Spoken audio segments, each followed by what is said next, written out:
We bring you the latest updates from the Pna Newsroom. The Department of Health urges parents to have their children complete the routine immunization to protect themselves from diseases. The DOH said routine vaccines must be administered from the time the children are born until they are 1 year old.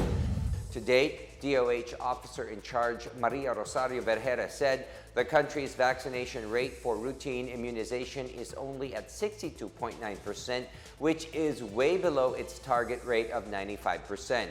The DOH earlier met with the World Health Organization and the United Nations Children's Fund, or UNICEF, to discuss the country's immunization rate and the need to increase the number, especially with the impending measles outbreak next year.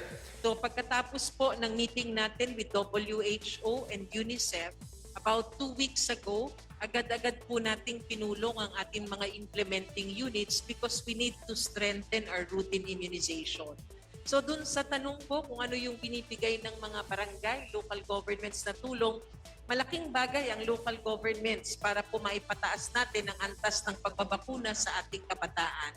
Dahil yung pong healthcare workers ng LGU, sila rin naman po ang nagbabakuna sa ating mga babies. Hindi lang po sa atin pong LGU, pati na rin po sa DepEd. Dahil may mga bakuna po ang ating mga kabataan na 7 years old and above na kailangan ibigay pagpasok nila sa eskwelahan. Kailangan po again, ang whole of government and whole of society approach dito. Meanwhile, Vergara stressed the importance of getting vaccinated among learners amid the reported COVID-19 cases in several schools in the country. While the Education Department maintains a non-discriminatory policy on the vaccination status of both students and school personnel, it also highly encourages the eligible population to avail of the life-saving jabs. Alam natin na ang mga kaso expectedly na andyan yan. Magkakaroon ng kaso because the virus is still here. Lalong-lalo na ngayon, nagbukas tayo ng mga iba't ibang sektor, tumaas ang mobility, the infections will be there. So kailangan lang meron tayong mga safeguards. Ito po yung ating mga protocols sa ating mga eskwelahan.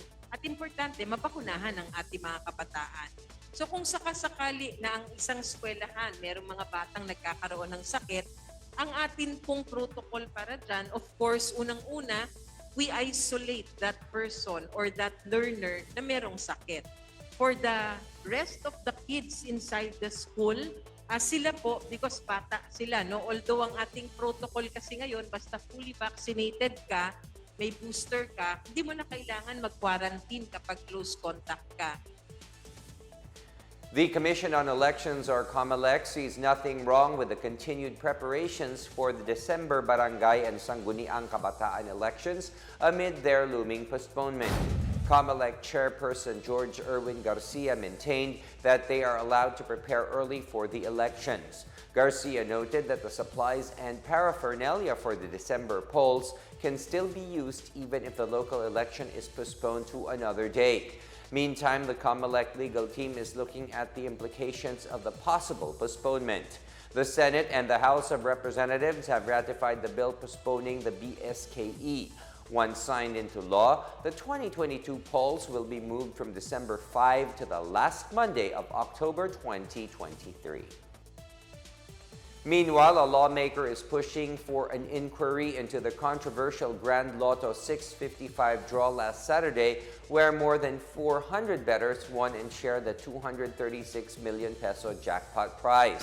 House Minority Leader Marcelino Libanan filed today House Bill 463, saying Congress must protect and ensure the integrity of the lotto draws that contribute to the government's finances and services. Besides generating revenues, he said lotto draws conducted by the Philippine Charity Sweepstakes Office provide opportunities to small lotto agents, tellers, and terminal technicians, among others. He said House Bill 463 also cited the need to protect the betting public, particularly from allegations of fraud. Earlier, the PCSO assured the public that the conduct and result of every draw is very transparent and of utmost integrity. Good news for those who are planning to visit Japan. The Japanese Embassy in Manila has started accepting applications for individual tourists from October 11 onwards.